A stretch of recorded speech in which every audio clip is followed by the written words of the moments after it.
Clinton book to double down on Russia, Comey message.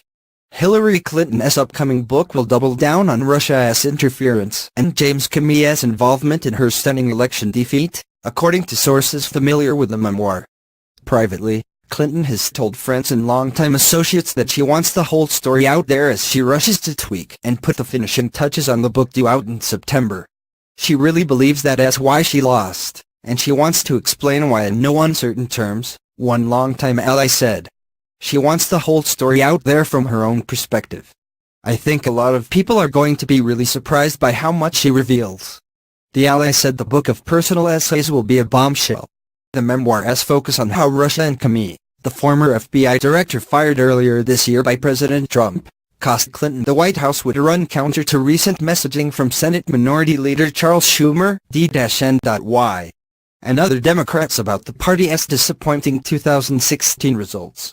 When you lose to somebody who has 40% popularity, you don't blame other things. Comey, Russia, you blame yourself, Schumer told the Washington Post earlier this week. So what did we do wrong? People didn't know what we stood for, just that we were against Trump. And still believe that. Schumer, who on Monday unveiled the congressional Democrats' new message of a better deal, has been in the middle of discussions on how the party should rebuild and rebrand itself. It is a message with an implicit criticism of Clinton. Other Democrats, including former Vice President Joe Biden, have also criticized Clinton's message during the 2016 cycle.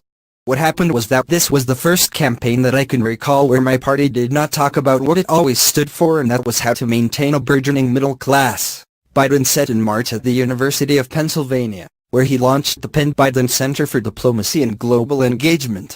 You didn't hear a single solitary sentence in the last campaign about that guy working on the assembly line making $60,000 a year and a wife making $32,000 as a hostess.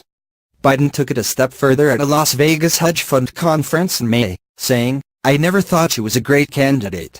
I thought I was a great candidate."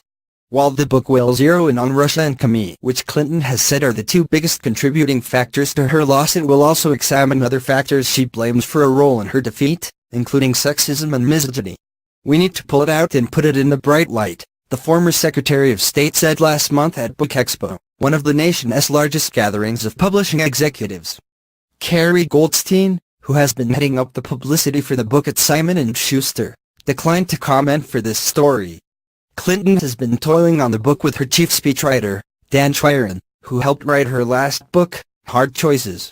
Schwerin also wrote many of the speeches Clinton gave on the campaign trail.